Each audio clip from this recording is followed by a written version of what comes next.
তো ভিউয়ার্স, আপনারা যারা ইন্ডিয়া থেকে বাংলাদেশে টাকা পাঠাবেন কিন্তু বুঝতে পারছেন না কিভাবে ইন্ডিয়া থেকে বাংলাদেশে টাকা পাঠাবেন, কিংবা ইন্ডিয়া থেকে কিভাবে বাংলাদেশে টাকা পাঠাবেন আপনার হাত থেকে স্মার্টফোন দিয়ে, তাহলে কিন্তু এই ভিডিওটি আপনার জন্য। আজকের এই ভিডিওটি সম্পূর্ণ যদি দেখেন তাহলে বুঝতে পারবেন কিভাবে মোবাইল ব্যাংকিংয়ের মাধ্যমে, মানে আপনার হাতে যে স্মার্টফোন আছে সেই স্মার্টফোন দিয়ে কিভাবে ইন্ডিয়া থেকে বাংলাদেশে টাকা পাঠাবেন। আর আপনারা যদি ইন্ডিয়া থেকে বাংলাদেশে টাকা পাঠাতে চান তাহলে আপনার কোনো রকম ব্যাংকিং ঝামেলা করতে হবে না। জাস্ট আপনারা আপনাদের পেটিএম, গুগল পে কিংবা ফোনপের মাধ্যমে ইন্ডিয়া থেকে বাংলাদেশে টাকা পাঠাতে পারবেন, এবং সেই টাকাটা যে রিসিভ করবে সে বিকাশ, নগদ, রকেটের মাধ্যমে এই সাইট থেকে কিন্তু রিসিভ করতে পারবে। এবং এখান থেকে লেনদেন করা একদম ইজি। যদি এই ভিডিওটা সম্পূর্ণ দেখেন তাহলে বুঝতে পারবেন কিভাবে এখান থেকে লেনদেনটা করতে হয়। আর আশা করি আজকের ভিডিওটা আপনাদের কাছে ভালো লাগবে। আর এই ভিডিও দেখে যদি আপনাদের কোনো রকম উপকার হয়ে থাকে তবে সেটা লাইক করে দেবেন এবং আমার চ্যানেলে নতুন থাকলে সাবস্ক্রাইব করে দেবেন।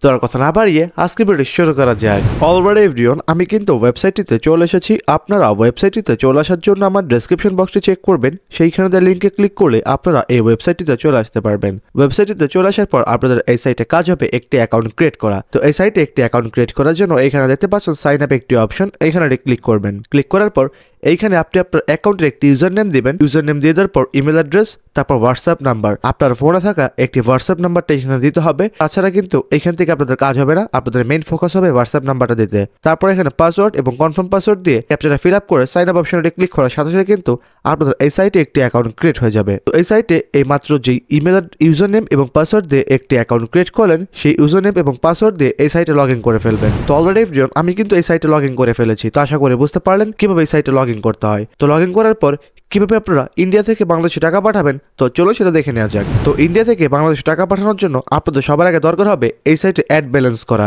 তো এইখানে অ্যাড ব্যালেন্স করার জন্য উপরে দেখতে পারবেন থ্রি ডট লাইন মেনু, এইখানে ক্লিক করবেন। এই সাইটটিতে ক্লিক করার পর দেখতে পাচ্ছেন আমার অ্যাকাউন্টে কিন্তু $13 রয়েছে। এখানে কিন্তু আপনাদের $0 থাকবে। এখানে কিন্তু প্রথমে আপনাদের অ্যাড ব্যালেন্স করতে হবে। আর এই সাইট থেকে কিন্তু আপনারা $1 থেকে শুরু করে $10,000 পর্যন্ত এখান থেকে কিন্তু লেনদেন করতে পারবেন। আপনাদের যত ডলার ইচ্ছে তত ডলার পর্যন্ত এখান থেকে লেনদেন করবেন।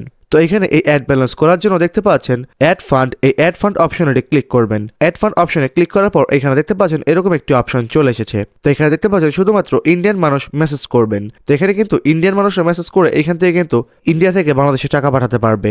তো এখান থেকে টাকা পাঠানোর জন্য দেখতে পাচ্ছেন ফোন পে, গুগল পে এবং পেটিএম, এই তিনটি অপশন রয়েছে। এই তিনটি অপশনের মাধ্যমে আপনারা কিন্তু টাকাটা পাঠাতে পারবেন। তো দেখতে পাচ্ছেন এখানে ফোন পের মাধ্যমে বা গুগল পে কিংবা পেটিএম এর মাধ্যমে টাকা পাঠানোর জন্য পেমেন্ট নাম্বারটা নিতে হবে। তো পেমেন্ট নাম্বার নেওয়ার জন্য হোয়াটসঅ্যাপে মেসেজ করুন। তো এখন আপনারা হোয়াটসঅ্যাপটা কোথায় পাবেন তো দেখতে পাচ্ছেন এখানে একটি নাম্বার দেওয়া রয়েছে।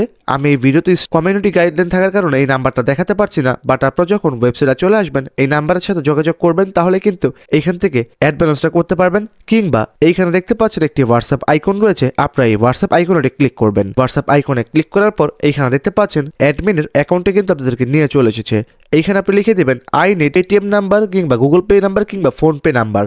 তখন সে বুঝতে পারবে আপনারা এখান থেকে টাকাটা লেনদেন করবেন। তখন সেইখানে আপনাদের নাম্বারটা দিবে। নাম্বার দেওয়ার পর আপনি সেই নাম্বারে টাকাটা পাঠাবেন। টাকা পাঠানোর পর একটি স্ক্রিনশট নিয়ে সেই স্ক্রিনশটটা এখানে দিয়ে দেবেন। ব্যাস, আপনাদের কাজ শেষ। তার কিছুক্ষণ পর আপনারা আপনাদের অ্যাকাউন্টটা চেক করবেন 5 মিনিটের ভিতর। তখন কিন্তু আপনাদের অ্যাকাউন্টে সে অ্যাড ব্যালেন্সে টাকাটা অ্যাড ব্যালেন্স করে দিবে। তো অ্যাড ব্যালেন্স চেক করার জন্য জাস্ট এই থ্রি ডট অপশনে ক্লিক করবেন। ক্লিক করার পর এইখানে চেক করে দেখতে পারবেন যে আপনাদের অ্যাকাউন্টে কিন্তু অ্যাড ব্যালেন্সটা হয়ে গিয়েছে। তো আশা করে বুঝতে পারলেন কিভাবে এখান থেকে অ্যাড ব্যালেন্স করতে হয়। তো অ্যাড ব্যালেন্স করার পর কিভাবে এখন টাকাটা সেন্ড করবেন তো চলো সেটা দেখে নেওয়া যাক। তো এখান থেকে টাকা সেন্ড করার জন্য নিউ অর্ডার একটি অপশন দেখতে পাচ্ছেন, এইখানে ক্লিক করবেন। নিউ অর্ডার অপশনে ক্লিক করার পর আপনাদের সামনে এরকম অপশন শো করবে। তো এখন আপনারা দেখতে পাচ্ছেন এখানে একটি অপশন রয়েছে ইন্ডিয়া থেকে বাংলাদেশে টাকা পাঠান। যদি আপনারা ইন্ডিয়া থেকে বাংলাদেশে টাকা পাঠাতে চান তো এই ক্যাটাগরিটা সিলেক্ট করবেন, কিংবা এখানে ক্লিক করবেন ইন্ডিয়া থেকে বাংলাদেশে মোবাইল রিচার্জ করতে পারবেন। তো এটাও কিন্তু এখানে ক্লিক করতে পারেন। আপনারা যেহেতু ইন্ডিয়া থেকে বাংলাদেশে টাকা পাঠাবেন তো আপনারা কিন্তু এখানে ক্লিক করে এইখান থেকে দেখতে পারবেন যে আপনাদের সার্ভিস নাম্বার এখানে কিন্তু সেটা শো করবে ইন্ডিয়া থেকে বাংলাদেশে টাকা পাঠান। তারপর ডিসক্রিপশনটা এখান থেকে পড়ে নেবেন।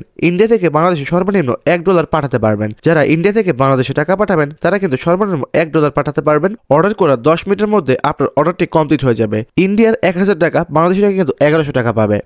একমাত্র মোবাইল ব্যাংকিং এর মাধ্যমে টাকাটা পাঠাতে পারবেন বিকাশ, নগদ, রকেটের মাধ্যমে। যারা এখান থেকে টাকাটা রিসিভ করবে তারা কিন্তু বিকাশ, নগদ, রকেটের মাধ্যমে টাকা রিসিভ করবে। তো এখন আর কথা না বেরিয়ে দেখে দিচ্ছি কিভাবে ইন্ডিয়া থেকে বাংলাদেশে টাকাটা পাঠাবেন। তো আপনি এখন যার নাম্বারে টাকাটা পাঠাবেন তার নাম্বারটা এখানে লিখে দেবেন। সাপোজ এখানে আমি একটি নাম্বার দিয়ে দিব, যেই নাম্বারে টাকাটা পাঠাবো। দেখতে পাচ্ছেন এখানে আমি একটি বিকাশ নাম্বার দিয়ে দিয়েছি। নাম্বার দিয়ে দেওয়ার পর এখানে দেখতে পাচ্ছেন কোয়ান্টিটি অপশন, এখানে আমি কত ডলার পাঠাবো। তো এখানে আমি যেহেতু $3 পাঠাবো সেখানে তার জন্য এখানে আমি 3 অপশনটি লিখে দেবো।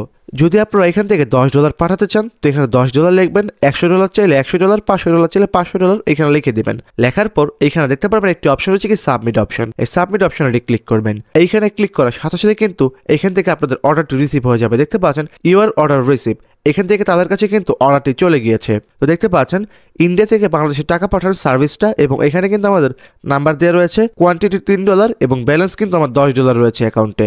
এখন কিন্তু আমি চাইলে এই $10টাও পাঠাতে পারবো কিংবা চাইলে পরে পাঠাতে পারবো। এখন যে এই অর্ডারটা রিসিভ হয়েছে 10 থেকে 15 মিনিটের ভিতর যাকে টাকাটা পাঠিয়েছেন তার অ্যাকাউন্টে কিন্তু টাকাটা চলে যাবে। তো আশা করি বুঝতে পারলেন কিভাবে ইন্ডিয়া থেকে বাংলাদেশে টাকাটা পাঠাতে হয়। আর যদি আপনাদের এই সাইটে কোনো রকম প্রবলেম হয়ে থাকে তো অবশ্যই ডিসক্রিপশন বক্সে থাকা হোয়াটসঅ্যাপ নাম্বারে যোগাযোগ করবেন, তাহলে আপনাদের সকল সমস্যার সমাধান করে দেওয়া হবে, কিংবা আমাকে কমেন্ট বক্সে কমেন্ট করে জানিয়ে দেবেন, তাহলে আপনাদের জন্য নতুন নতুন আরও ভিডিও নিয়ে আসবো এই রিলেটেড। আর যদি আজকের ভিডিওটি ভালো লেগে থাকে তো অবশ্যই লাইক করে দেবেন এবং আমার চ্যানেলে নতুন থাকলে সাবস্ক্রাইব করে দেবেন। তো দেখা হবে পরবর্তী নেক্সট ভিডিওতে, ততক্ষণ যেন ভালো থাকবেন, সুস্থ থাকবেন, আল্লাহ হাফেজ।